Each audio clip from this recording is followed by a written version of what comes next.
Hello student, आप सभी का स्वागत है अक्षय क्लासेस पे। स्टूडेंट, आज की इस वीडियो के माध्यम से हम सामाजिक विज्ञान के बहुत ही महत्वपूर्ण वायरल मॉडल पेपर पढ़ने वाले हैं, जो कि 2024 बोर्ड परीक्षा की दृष्टिकोण से बहुत ही महत्वपूर्ण होने वाला है।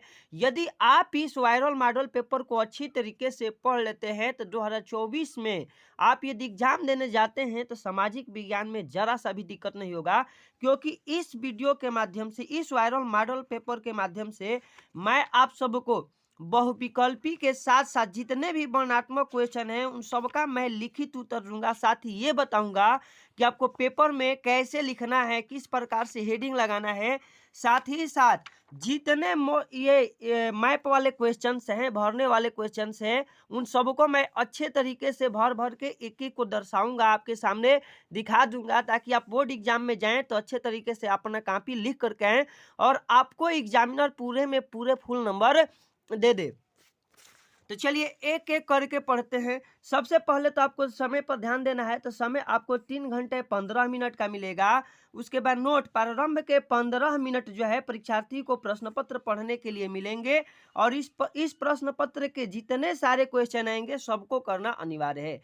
यह जो प्रश्न पत्र रहेगा खंड अ तथा खंड ब, दो खंडों में बंटा रहेगा। आपको दोनों खंड करना है। खंड अ में 20 बहुविकल्पी प्रश्न होंगे, जिसका उत्तर हमें OMR उत्तर पत्रक पर देना है। ठीक है, उत्तर पत्रक पर जब उत्तर दे देंगे तो आप उसे काटना नहीं है, काटेंगे नहीं, और व्हाइटनर नहीं लगाएंगे तथा इरेजर का प्रयोग बिल्कुल नहीं करेंगे। प्रत्येक प्रश्न का अंक जो है उसके सम्मुख है, आपका प्रश्न है उसके सामने अंक आपका मिल जाएगा। खंड ब जो है इस पे ध्यान देना है, 50 अंक का है और वर्णनात्मक प्रश्न है। इस वीडियो को पूरे अंत तक आप लोग देख लीजिएगा। उसके बाद खंड ए के वर्णनात्मक दो खंडों में बटा हुआ है, वर्णनात्मक 1 तथा वर्णनात्मक 2, और मानचित्र संबंधी जो प्रश्न पत्र है वो भी प्रश्न है वो भी 2 है। खंड ब में सभी प्रश्नों के उत्तर एक साथ करना है, आपको अच्छे तरीके से करके आना है। प्रथम प्रश्न से आरंभ करना है और अंतिम प्रश्न तक करते हमें जाना है। समय का बिल्कुल नष्ट नहीं करना है, और दिए गए मानचित्रों को उत्तर पुस्तिका के साथ मजबूती से संलग्न करना है। एक बात ध्यान दीजिएगा, जो आपका ये वाला मिलेगा, ये मानचित्र वाला पाना, इसको अच्छे तरीके से आप लोग उत्तर पुस्तिका में बढ़िया से करके आइएगा। ठीक है, नहीं तो छूट जाएगा तो फिर नंबर कट जाएगा। चलिए, इसके साथ साथ दृष्टि बाधित परीक्षार्थियों के लिए मानचित्र कार्य का स्थान पर अलग से 9A 9B दिए गए हैं, तो उसे तो हम लोगों को करना ही नहीं है, जो दृष्टिबाधित छात्र होगा वो करेगा। तो चलिए अब बहुविकल्पी प्रश्नों का करते हैं। खंड अ, खंड अ क्या है भाई? तो हमारा बहुविकल्पी प्रश्न है, कितने हैं? तो 20 है। एक एक करके अच्छे तरीके से करते हैं। प्रश्न ए है, निम्नलिखित में से कौन सा 1804 के नेपोलियन कोड में नहीं जोड़ा गया था? ऑप्शन है जन्म से प्राप्त विशेषाधिकार, समानती व्यवस्था का अंत, संपत्ति का अधिकार, कानून के समक्ष समानता। तो देखिए 1804 के नेपोलियन कोड में कौन सा नहीं था? तो जन्म से प्राप्त विशेषाधिकार वो नहीं जोड़ा गया था। ऑप्शन ए बिल्कुल सही हो जाएगा। अब चलिए प्रश्न 2 है कि फ्रांस की क्रांति कब हुई? फ्रांस की क्रांति कब हुई? 1689 ईस्वी में, 1779 ईस्वी में, 1789 ईस्वी में, या 1889 ईस्वी में? तो फ्रांस की क्रांति कब हुई थी बच्चा? तो इसका राइट आंसर हो जाएगा 1789 ईस्वी में। राइट आंसर सी बिल्कुल सही हो जाएगा। प्रश्न 3 है कि 1861 में एकीकृत इटली का सम्राट किसे घोषित किया गया? ठीक है, 1861 में एकीकृत इटली का सम्राट किसे घोषित किया गया था? ऑप्शन है इमैनुअल द्वितीय, जेस्पे मैचिनी, विलियम प्रथम, जेस्पे गैरिबाल्डी। तो देखिए 1861 में एकीकृत इटली का सम्राट किसे घोषित किया गया था? तो ऑप्शन ए सही हो जाएगा, इमैनुअल द्वितीय को। अब चलिए प्रश्न संख्या 4 है कि बेल्जियम कहाँ है? बेल्जियम कहाँ स्थित है? अफ्रीका में, एशिया में, ऑस्ट्रेलिया में, या यूरोप में? तो बेल्जियम कहाँ स्थित है? तो इसका राइट आंसर डी हो जाएगा कि यूरोप में स्थित है। अब चलिए प्रश्न संख्या 5 को पढ़ते हैं। प्रश्न संख्या 5 हमारा क्या है कि 1929 में आर्थिक महामंदी का मुख्य कारण क्या था? कृषि के क्षेत्र में अधिक उत्पादन, अत्यधिक निवेश, बैंकों का निजीकरण, या उद्योगों की संख्या में वृद्धि? तो 1929 में आर्थिक महामंदी का मुख्य कारण क्या था? तो कृषि क्षेत्र में अधिक उत्पादन। राइट आंसर ए बिल्कुल सही हो जाएगा। प्रश्न संख्या 6 है कि अफ्रीका में, ये डिंडर पेस्ट लिखा है, यहाँ पर रिंडर पेस्ट छपना चाहिए था। रिंडर पेस्ट क्या था? अफ्रीका में रिंडर पेस्ट क्या था? एक जानवर, एक घटना, एक खेल या एक बीमारी? तो रिंडर पेस्ट क्या था? तो एक बीमारी थी। क्या थी? एक बीमारी थी जो जानवरों से संबंधित थी। चलिए, प्रश्न संख्या 7 है कि निम्नलिखित में कौन सा राज्य सूची का प्रथम विषय है? मुद्रा, विदेशी कार्य, बैंकिंग या व्यापार? तो कौन सा राज्य सूची का विषय है? तो इसका राइट आंसर हो जाएगा डी, व्यापार। क्या है? व्यापार।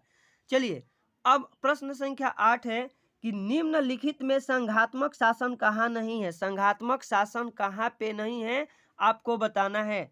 ऑप्शन है भारत, श्रीलंका, बेल्जियम, संयुक्त राज्य अमेरिका। तो निम्नलिखित में संघात्मक शासन कहाँ पे नहीं है? तो देखिए, भारत में संघात्मक शासन है, बेल्जियम में भी है, संयुक्त राष्ट्र अमेरिका में भी है, लेकिन श्रीलंका में नहीं है। तो इसका राइट आंसर श्रीलंका हो जाएगा। श्रीलंका में कौन सा शासन है? तो एकात्मक शासन है, एकात्मक शासन प्रणाली है। इसका राइट आंसर बी बिल्कुल सही हो जाएगा। चलिए, अब आपका क्वेश्चन संख्या 9 है कि निम्नलिखित में से किसका संबंध लोकतंत्र से नहीं है? किसका संबंध लोकतंत्र से नहीं है? ऑप्शन है स्वतंत्र और निष्पक्ष निर्वाचन। तो देखिए, लोकतंत्र में स्वतंत्र और निष्पक्ष निर्वाचन होता है, इसका संबंध है। उत्तरदायी शासन, तीसरा है कानून के समक्ष समानता, और ऑप्शन डी है बहुसंख्यकों का शासन। तो निम्नलिखित में किसका संबंध लोकतंत्र से नहीं है? तो इसका राइट आंसर डी हो जाएगा कि बहुसंख्यकों का शासन।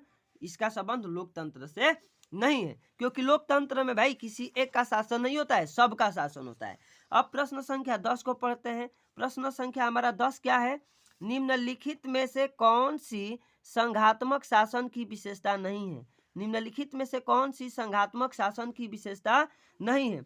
शक्तियों का वितरण, शक्तियों का केंद्रीकरण, सर्वोच्च न्यायपालिका या कठोर संविधान?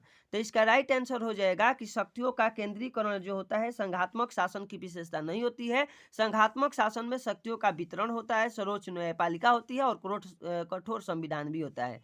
चलिए, 11 नंबर क्वेश्चन है कि कपास की खेती के लिए निम्नलिखित में से कौन सी मिट्टी उपयुक्त है? लाल मिट्टी, लैटराइट मिट्टी, काली मिट्टी या जलोढ़ मिट्टी? तो कपास की खेती के लिए कौन सी मिट्टी उपयुक्त मानी जाती है? तो इसका राइट आंसर हो जाएगा सी, काली मिट्टी। क्या हो जाएगा? सी बिल्कुल काली मिट्टी। अब प्रश्न संख्या 12 है कि कर्तन एवं दहन कृषि, इसको झूम कृषि के भी नाम से जानते हैं। कर्तन एवं दहन कृषि को कौन से नाम से जानते हैं? तो झूम कृषि के भी नाम से जानते हैं। निम्नलिखित में से किस राज्य में अपनाई जाती है? ऑप्शन है राजस्थान, उत्तर प्रदेश, मिजोरम और उत्तराखंड। तो कर्तन एवं दहन कृषि जो है मिजोरम राज्य में अपनाई जाती है। ऑप्शन सी बिल्कुल सही हो जाएगा। अब प्रश्न संख्या 13 पढ़ते हैं। निम्नलिखित खनिजों में से कौन सा एक आधारभूत खनिज है? ऑप्शन है अभ्रक, मैग्नीज, लौह अयस्क या तांबा। तो निम्नलिखित खनिजों में से कौन सा एक खनिज है जिसको हम लोग आधारभूत खनिज के नाम से भी जानते हैं? तो इसका राइट आंसर ए हो जाएगा, अभ्रक है। क्या है? अभ्रक है। अब प्रश्न संख्या 14 को पढ़ते हैं। प्रश्न संख्या 14 क्या है?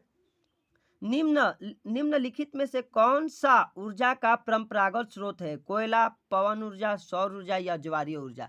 तो निम्नलिखित में से ऊर्जा का परंपरागत स्रोत किसको माना जाता है? तो कोयला को माना जाता है। ऑप्शन जो ए है बिल्कुल सही हो जाएगा। चलिए, अब प्रश्न संख्या 15 को पढ़ते हैं। प्रश्न संख्या 15 है, निम्नलिखित में से कौन सा उद्योग बॉक्साइट को कच्चे माल के रूप में प्रयोग करता है? कागज उद्योग, लौह एवं इस्पात उद्योग, एल्युमिनियम उद्योग या सीमेंट उद्योग? तो बॉक्साइट को कौन से कच्चे माल के रूप में प्रयोग करता है? तो इसका राइट आंसर हो जाएगा सीमेंट उद्योग। कौन सा हो जाएगा? सीमेंट उद्योग। चलिए, अब प्रश्न संख्या 16 को पढ़ते हैं। 16 क्या है? निम्नलिखित में से कौन सा एक विकसित देश है? निम्नलिखित में से कौन सा एक है जो विकसित देश है? ऑप्शन है भारत, दूसरा ऑप्शन है ब्राजील, तीसरा ऑप्शन है फ्रांस, चौथा ऑप्शन है बांग्लादेश। तो आपको विकसित देश बताना है, कौन सा इसमें से एक विकसित देश है। तो देखिए भारत, ब्राजील, फ्रांस और बांग्लादेश में विकसित देश फ्रांस हो जाएगा। क्या हो जाएगा? बांग्लादेश जो है विकसित, बांग्लादेश बोल रहे हैं, फ्रांस जो है विकसित देश हो जाएगा। भारत, ब्राजील और बांग्लादेश ये कैसे हैं? तो विकासशील देश है। कैसे हैं? विकासशील देश हैं। तो चलिए विकसित देश फ्रांस हो जाएगा। राइट आंसर सी हो जाएगा।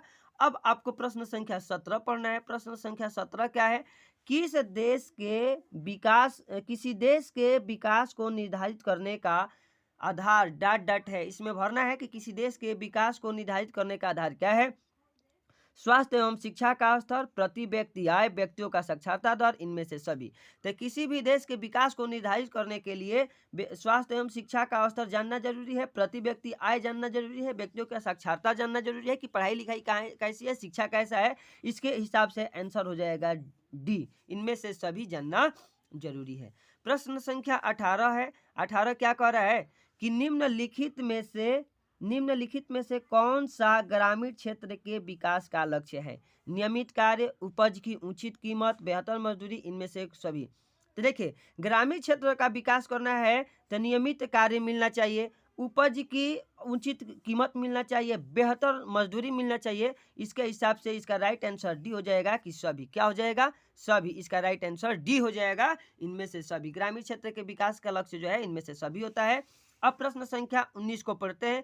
19 हमारा क्या है कि निम्नलिखित में से किसको कृषि एवं सहायक क्षेत्रक भी कहते हैं? प्रारंभिक क्षेत्रक, द्वितीय क्षेत्रक, तृतीय क्षेत्रक या चतुर्थक क्षेत्रक। तो देखिए किसको कृषि एवं सहायक क्षेत्रक के नाम से भी जानते हैं? तो इसका राइट आंसर हो जाएगा प्रारंभिक क्षेत्रक को हम लोग कृषि एवं सहायक क्षेत्रक के भी नाम से जानते हैं। भारत की 65 से 70% जनसंख्या जो है इस पर निर्भर करती है। किस पे? कृषि एवं प्रारंभिक क्षेत्रक पर। ठीक है, चलिए आपका प्रश्न संख्या 20 है कि निम्नलिखित में से किस वर्ष में उपभोक्ता सुरक्षा अधिनियम पारित किया गया? उपभोक्ता सुरक्षा अधिनियम कब पारित हुआ था? 1976, 1996, 1986 या 1966? तो इसका राइट आंसर हो जाएगा 1966 में उपभोक्ता सुरक्षा अधिनियम को पारित किया गया था। ऑप्शन सी बिल्कुल सही हो जाएगा। अब खंड ब को हमें पढ़ना है, ध्यान से पढ़ना है। ये सारे के सारे वर्णात्मक क्वेश्चन है और यहाँ से हमें जो है यहाँ से मोटे मोटे अंक मिलेंगे। ठीक है, अब अच्छे तरीके से पढ़ना है। निम्न प्रश्नों के उत्तर प्रत्येक लगभग 80 शब्दों में देना है। कितने में? 80 शब्दों में देना है। अब प्रश्न पहला क्या है कि प्रौद्योगिकी ने वैश्वीकरण की प्रक्रिया को किस प्रकार बढ़ावा दिया है? उदाहरण सहित स्पष्ट कीजिए। अथवा करके ये बताना है कि प्रथम विश्व युद्ध के पश्चात होने वाली आर्थिक महामंदी का भारत पर क्या प्रभाव पड़ा। किसी एक का ही उत्तर लिखना है और इसके लिए दो दो करके हमको 4 नंबर मिलने वाले हैं प्रश्न संख्या 1 से। तो किसी एक का हम लोग उत्तर लिखेंगे। चलिए हम किसका लिखेंगे भाई? तो प्रथम विश्व युद्ध के पश्चात होने वाली आर्थिक महामंदी का भारत पर क्या प्रभाव पड़ा, इसके बारे में हमें लिखना है। चलिए महामंदी का भारतीय अर्थव्यवस्था पर प्रभाव क्या क्या पड़ा था? तो प्रथम विश्व युद्ध के पश्चात बाद भारतीय अर्थव्यवस्था पर निम्न प्रभाव पड़ा था। कौन? पहला लिखेंगे कि महामंदी के दौरान जब अंतर्राष्ट्रीय बाजारों में उत्पादों के दाम घटने लगे तो यहाँ की फसलों के दाम भी बहुत कम हो गए थे। पहला तो ये हो जाएगा। दूसरा लिखेंगे कि परिणाम यह हुआ कि साल 1928 से 1934 के बीच भारत में गेहूं की कीमत 50% तक कम हो गई थी। गेहूं के कीमत में कितने गिरावट आ गया था? तो 50%, माने गेहूं का दाम जो है आधा हो गया था। तीसरा लिखेंगे कि आयात निर्यात घटकर करीब आधा रह गया था। आयात निर्यात जो है वो भी आधा रह गया था और आयात भी नहीं बढ़ा था और निर्यात भी नहीं बढ़ा था। तो इस तरह से पहला का आंसर हो जाएगा। अब हम लोग लिखेंगे दूसरे का आंसर। दूसरा हमारा क्या है कि भारत में संघीय शासन की किन्हीं दो विशेषताओं की विवेचना कीजिए। भारत में संघीय शासन की किन्हीं दो विशेषताओं का विवेचना करिए। अथवा करके लिखा है कि सत्ता की साझेदारी क्यों आवश्यक है, व्याख्या कीजिए। सत्ता की साझेदारी क्यों आवश्यक है, इसकी व्याख्या कीजिए। किसी एक का उत्तर हम लोगों को लिखना है। ठीक है, तो अब चलिए हम इसका किसका 2 नंबर का लिखते हैं। 2 नंबर का लिखेंगे। प्रश्नोत्तर संख्या 2 लगाइएगा, बिल्कुल अच्छे तरीके से लगा करके ऐसे ही एकदम काफी स्पष्ट लिखना है। सत्ता की साझेदारी हेडिंग लगाना मत भूलिएगा। उसके बाद लिखिए कि सत्ता की साझेदारी जरूरी है क्योंकि विभिन्न सामाजिक समूहों के बीच टकराव का अंदेशा कम हो जाता है, ये सामाजिक टकराव, हिंसा और राजनीतिक अस्थिरता का रूप ले लेते हैं। इसलिए सत्ता में हिस्सा दे देना राजनीतिक व्यवस्था के लिए अच्छा होता है। राजनीतिक व्यवस्था के लिए अच्छा होता है। सत्ता का बंटवारा लोकतांत्रिक व्यवस्थाओं के लिए ठीक है। सबसे पहले आपको ये ध्यान देना है कि सत्ता का जो है हिस्सेदारी होगी, सत्ता का बंटवारा होगा तो लोकतांत्रिक व्यवस्था जो होगी वो बहुत ही अच्छी रहेगी। इसलिए भाई सत्ता की हिस्सेदारी होना बहुत ही जरूरी है। अब प्रश्न संख्या 3 को पढ़ते हैं। तो प्रश्न संख्या हमारा 3 क्या है कि भारत में भूमि उपयोग के प्रमुख प्रारूपों की विवेचना कीजिए अथवा करके संसाधन नियोजन की आवश्यकता क्यों पड़ती है, इस हेतु कोई 3 उपाय बताइए। प्रश्नोत्तर संख्या 3 का आपको उत्तर लिखना है। पूरे 4 नंबर मिलने वाले हैं। किसी एक का लिखिएगा, या तो ऊपर वाले का या तो नीचे वाले का, ठीक है। तो चलिए अब हम लोग लिखेंगे भारत में भूमि के प्रारूपों की विवेचना कीजिए। अब हम लोग लिखेंगे कि भारत में भूमि उपयोग का प्रारूप। भाई भूमि उपयोग का प्रारूप कैसा है भारत में, ये इसको हम अच्छे तरीके से लिखेंगे। देखिए, भारत में अस्थायी चारागाहों के अंतर्गत भूमि कम हो रही है। अस्थायी जो चारागाह हैं वो बढ़ोतरी हो रही है, तो भूमि की इसकी कमी आ रही है, जिससे पशुओं के चरने में समस्या उत्पन्न होगी। शुद्ध बोए गए क्षेत्र का हिस्सा 54% से अधिक नहीं है। भारत में जो खेती हो रही है उसमें 54% भाग पर ही शुद्ध रूप से बोया जा रहा है, अनाज को उत्पादन किया जा रहा है। यदि हम प्रति भूमि के अलावा अन्य भूमि भी शामिल कर लें, शुद्ध बोए जाने वाले क्षेत्र का प्रारूप एक राज्य से दूसरे राज्य में बदल जाता है। जैसे कि आपको बताया गया है कि पंजाब में 80% क्षेत्र शुद्ध बोए जाने वाले क्षेत्र का अंतर्गत आता है।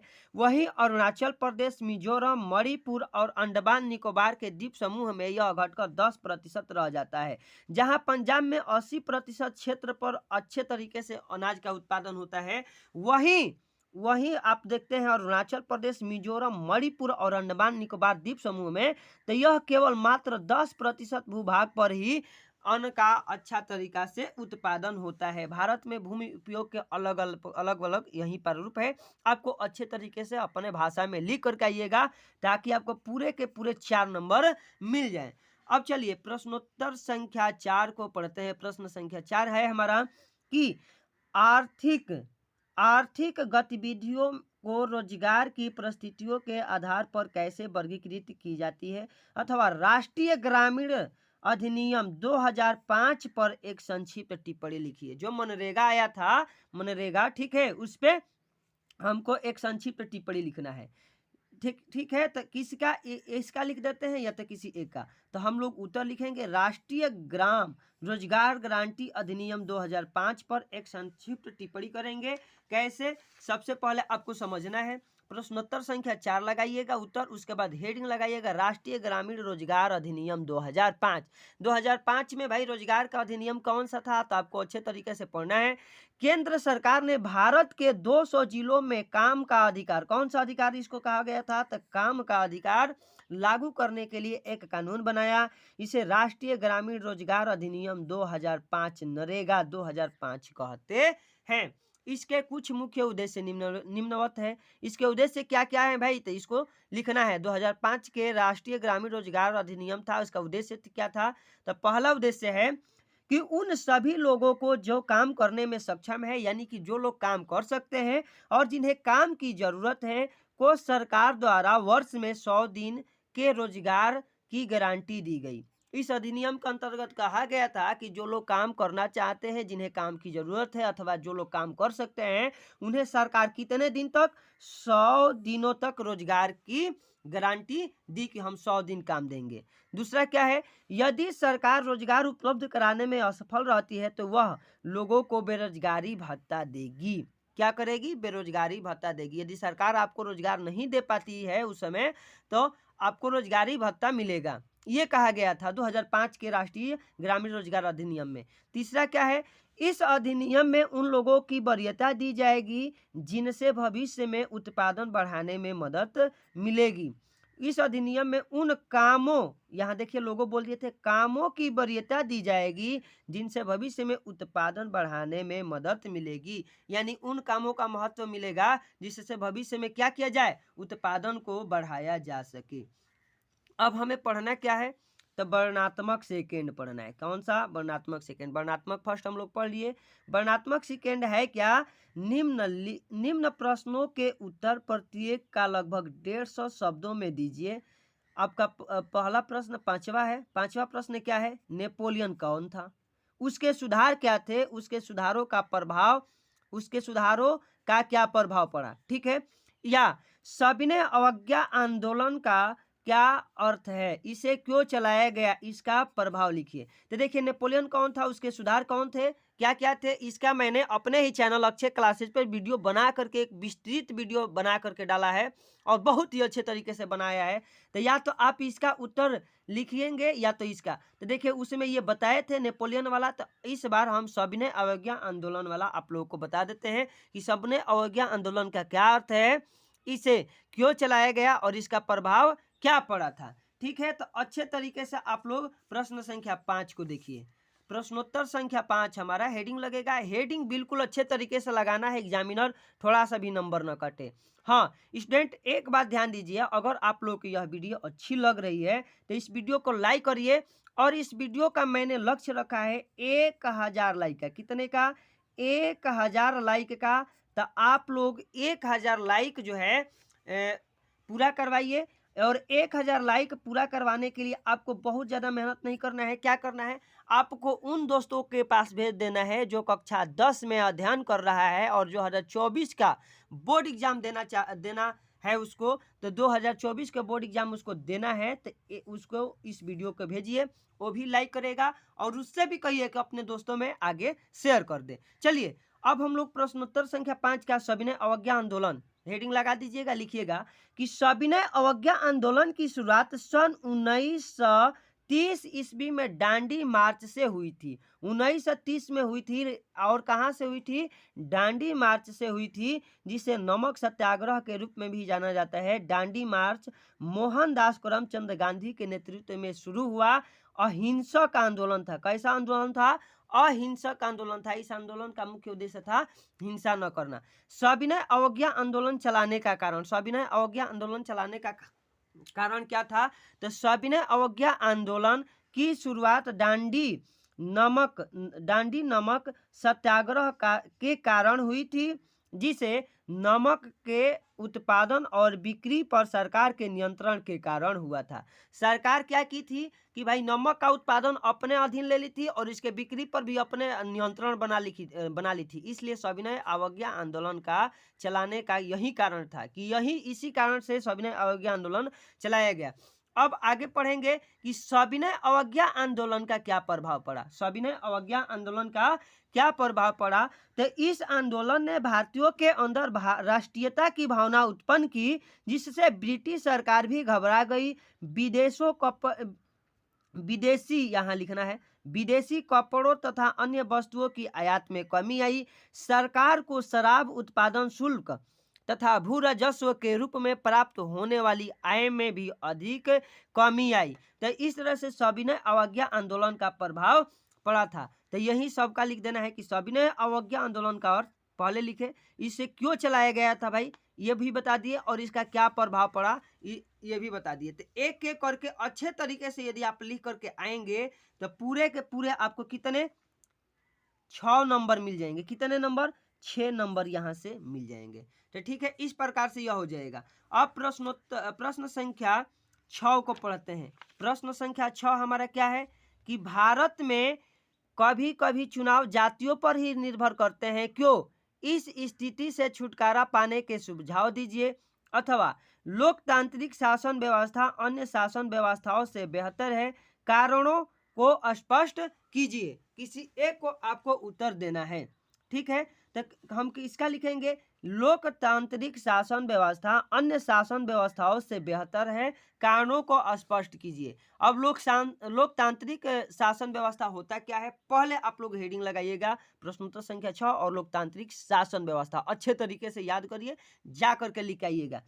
देखिए, लोकतांत्रिक शासन व्यवस्था एक ऐसी शासन व्यवस्था है जिसमें जनता अपने प्रतिनिधियों का चुनाव करती है। ये प्रतिनिधि जनता के हितों को ध्यान में रखकर कानून बनाते हैं तथा जनता की इच्छा तक अपने पद पर रहते हैं। लोकतांत्रिक शासन व्यवस्था का यहाँ तक लिख देंगे। उसके बाद आगे लिखेंगे कि लोकतांत्रिक शासन व्यवस्था अन्य शासन व्यवस्थाओं से बेहतर है। बेहतर होने का कारण क्या क्या कारण है भाई?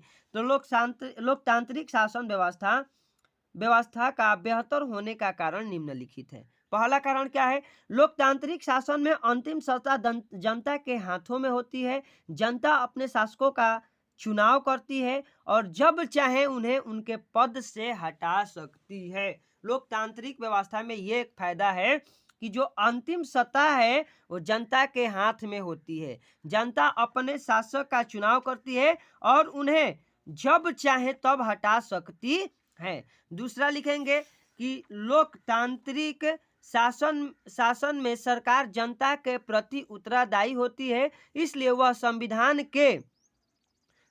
के नियमों तथा जनता के हितों को ध्यान में रख करके कानून बनाती है। दूसरा ये हो जाएगा। तीसरा हम लोग लिखेंगे कि लोकतांत्रिक शासन में नागरिकों को सरकार की गलत नीतियों की आलोचना करने का पूरा अधिकार है। यदि आप लोकतांत्रिक देश में रह रहे हैं तो आप सरकार के जो गलत नीतियां है उसका आप लोग विरोध भी कर सकते हैं, आलोचना भी कर सकते हैं। चौथा लिखेंगे कि लोकतांत्रिक शासन व्यवस्था बहुसंख्यक समुदाय के साथ साथ अल्पसंख्यक समुदाय के हितों की रक्षा करता है। लोकतांत्रिक शासन जो व्यवस्था है वो जो है बहुसंख्यक माने जिसकी आबादी ज्यादा है उसका भी ध्यान देता है और अल्पसंख्यक जिसकी आबादी कम है इस प्रकार के समुदाय का भी रक्षा करता है। दोनों लोगों का समान रूप से रक्षा करता है। पांचवा लिखेंगे लोकतांत्रिक शासन व्यवस्था में सरकार विविध प्रकार के असमताओं को कम करने की कोशिश करती है। जो विभिन्न प्रकार की असमताएं हैं, गुंडागर्दी है, बदमाशी है, जितने भी गलत कुरीतियां हैं उन सबको जो है खत्म करने के लिए लगातार कोशिश करती है और कर देती है। ठीक है, अब हम लोग लिखेंगे प्रश्न संख्या 7। प्रश्न संख्या 7 पढ़ेंगे कि किसी अर्थव्यवस्था में कृषि का क्या महत्व है, समझाइए। अथवा चावल की खेती हेतु उपयुक्त भौगोलिक तसौं की विवेचना कीजिए तथा भारत में किन्हीं 3 प्रमुख उत्पादन क्षेत्रों का उल्लेख कीजिए। आप लोग लिखेंगे 7 का किसी एक का हमको लिखना है तो 7 का हम लोग लिख देंगे अर्थव्यवस्था में कृषि का महत्व। अर्थव्यवस्था में कृषि का महत्व क्या है आप लोग अच्छे से समझिए। कृषि की दृष्टि से भारत एक महत्वपूर्ण देश है। इसकी 2/3 जनसंख्या कृषि कार्यों में संलग्न है। कृषि एक प्राथमिक प्रक्रिया है जो हमारे लिए अधिकांश खाद्यान्न उत्पन्न करती है। खाद्यान्नों के अतिरिक्त यह विभिन्न उद्योगों के लिए कच्चा माल प्रदान करती है। इसके अतिरिक्त कुछ उत्पादों जैसे चाय, कॉफी, मसाले आदि का भी निर्यात किया जाता है। कृषि भारत का मुख्य रूप से अर्थव्यवस्था का आधार है। सकल घरेलू उत्पादन में 26% योगदान कृषि का है। कृषि हमारे देश की प्राचीन आर्थिक क्रिया है। पिछले हजारों वर्षों में भौतिक, पर्यावरण, प्रौद्योगिकी और सामाजिक सांस्कृतिक रीति रिवाजों के अनुसार खेती करने की विधियां में परिवर्तन हुआ है। आप लोग इस तरह से लिख देंगे कि अर्थव्यवस्था में कृषि का क्या महत्व है। तो ये आपको पूरे के पूरे कितने नंबर मिल जाएंगे? तो पूरे के पूरे जो है यहाँ से आपको 6 नंबर मिल जाएंगे। एक एक करके पॉइंट को अच्छे तरीके से लिख करके आ जाना है। अब हम लोग प्रश्न संख्या 8 पढ़ेंगे। प्रश्न संख्या 8 क्या है?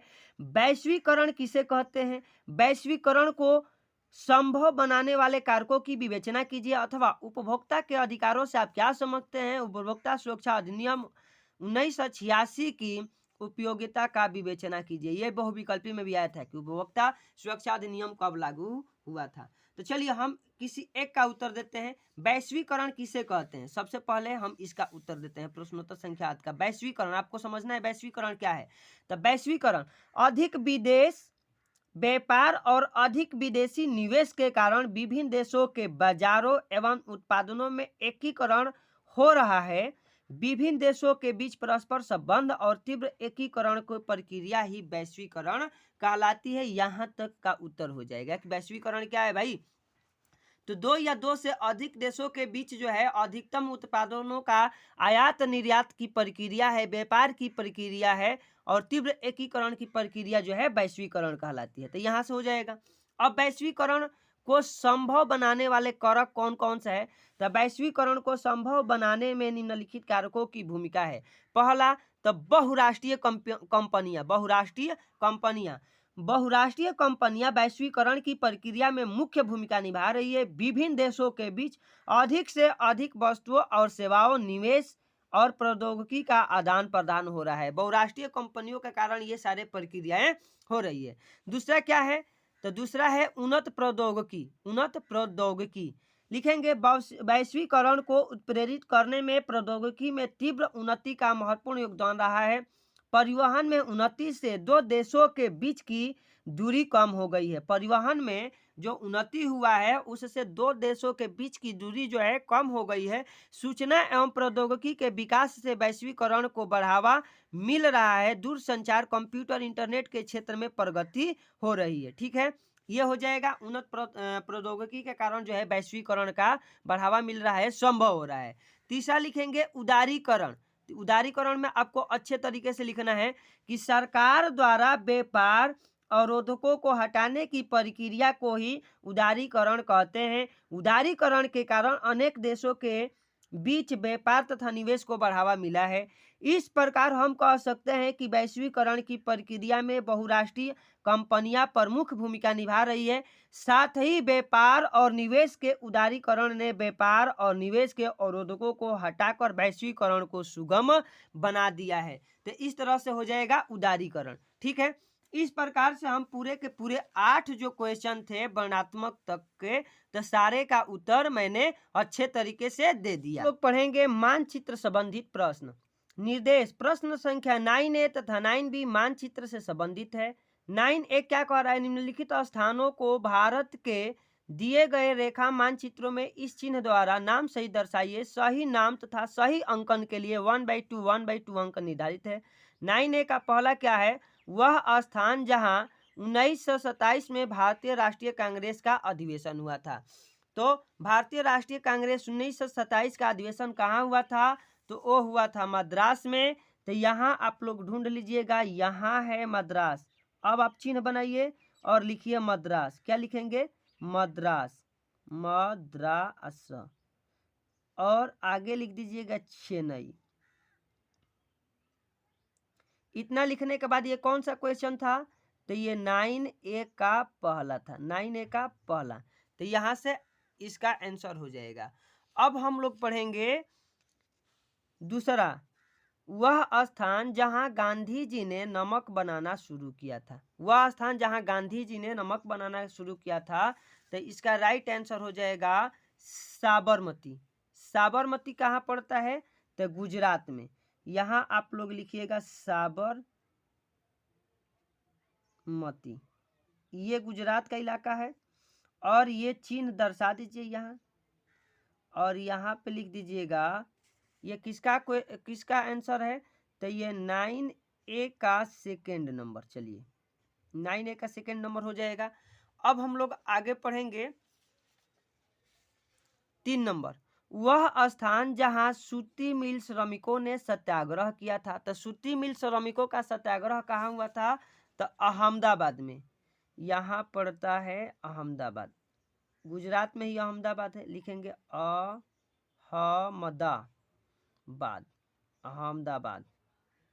अहमदाबाद लिखने के बाद आप लोग ऐसे तीर बना करके इसे लिख दीजिएगा। 9A का ये 3 नंबर है, तो 1 2 3 3 हो जाएगा यहाँ। चलिए इसका भी उत्तर हो जाएगा।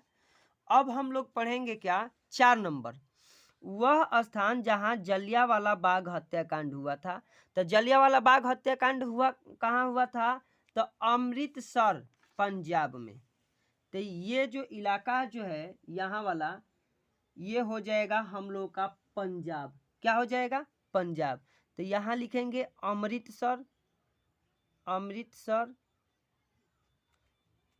यहाँ दर्शा दीजिएगा पंजाब। और ये कौन सा क्वेश्चन था? तो ये था 9A का 4 नंबर। 9 1 4 नंबर हो जाएगा, ये अमृतसर पंजाब हो जाएगा। अब हम लोग लिखेंगे वह स्थान जहां से 1920 में असहयोग आंदोलन का उद्घोष हुआ। तो वह स्थान जहां से 1920 में असहयोग आंदोलन का उद्घोष हुआ कहाँ हो जाएगा? नागपुर। और नागपुर कहाँ पड़ता है? तो ये पड़ता है मुंबई वाला इलाका में। कहाँ? मुंबई, महाराष्ट्र में। यहाँ दर्शा दीजिएगा नागपुर। और ये हो जाएगा कौन सा? तो ये हो जाएगा 9A का 5वां। तो इस तरह से 9A हो जाएगा कंप्लीट। अब हम लोग पढ़ेंगे 9B को। 9B क्या है? राजस्थान की राजधानी इस चिन्ह के द्वारा नाम सहित। तो राजस्थान की राजधानी कहाँ है? तो जयपुर है। कहाँ है? तो जयपुर। तो राजस्थान यह है, इसकी राजधानी जयपुर है। तो यहाँ लिखेंगे जयपुर और चिन्ह बना देंगे ऐसे। सी दिया था ना, तो सी बनाइए और यहाँ बना करके लिख दीजिएगा 9B का ये पहला है, तो ये पहला हो जाएगा। अब चलिए आगे हमें करना क्या है? अब दूसरा लिखना है महानदी पर निर्मित एक बांध इस चिन्ह के द्वारा नाम सहित। महानदी पर निर्मित एक बांध, तो ये क्या हो जाएगा? महानदी पर निर्मित एक बांध, हीराकुंड बांध लिख देंगे। हीराकुंड बांध ये कहाँ है जी? तो ये उड़ीसा में है। तो ये वाला इलाका आपका हो जाएगा उड़ीसा। तो लिखेंगे हीराकुंड बांध, हीराकुंड बांध। और चिन्ह कैसा था? तो हमारा चिन्ह जो था ऐसा था, इसका चिन्ह बना दीजिए और यहाँ से लिख दीजिएगा ये 9B का सेकेंड है। तो 9B का सेकेंड हो जाएगा। अब हम लोग पढ़ते हैं 3 नंबर को। उत्तर भारत की एक प्रमुख नदी इस चिन्ह के द्वारा। तो उत्तर भारत की एक प्रमुख नदी कौन सी है? तो मान लीजिए गंगा है। और गंगा कहाँ से बहती है भाई? तो उत्तर प्रदेश में से भी गुजरती है। तो यहाँ एक बना दीजिएगा ऐसा वाला चिन्ह। अब लिख दीजिए गंगा नदी उत्तर प्रदेश, गंगा नदी उत्तर प्रदेश। और ये कौन सा था? तो ये 9B का 3 नंबर क्वेश्चन था। तो ये हो जाएगा। अब हम लोग पढ़ेंगे 4 नंबर। भारत के किसी एक परमाणु ऊर्जा केंद्र इस चिन्ह के द्वारा। तो भारत के एक परमाणु ऊर्जा केंद्र को बताना है। तो ये हो जाएगा राजस्थान परमाणु केंद्र। राजस्थान परमाणु केंद्र कहाँ? तो राजस्थान में ही, राजस्थान परमाणु केंद्र। और इसका चिन्ह कैसा था? तो इसका चिन्ह था बॉक्स के अंदर 3 स्टार। यहाँ बॉक्स के अंदर 3 स्टार बनाइएगा, अच्छे तरीके से आप लोग बना दीजिएगा। और ये हो जाएगा आपका 9B का 4 नंबर। अब अंतिम है दक्षिण भारत में कहवा उत्पादक कोई एक राज्य इस चिन्ह के द्वारा। तो दक्षिण भारत का कोई एक राज्य बताना है जहाँ पे कहवा का उत्पादन होता हो। तो इसका हम लोग लिख देंगे केरल। क्या हो जाएगा? केरल। यहाँ लिखेंगे केरल, केरल लिख दीजिएगा अच्छे तरीके से थोड़ा।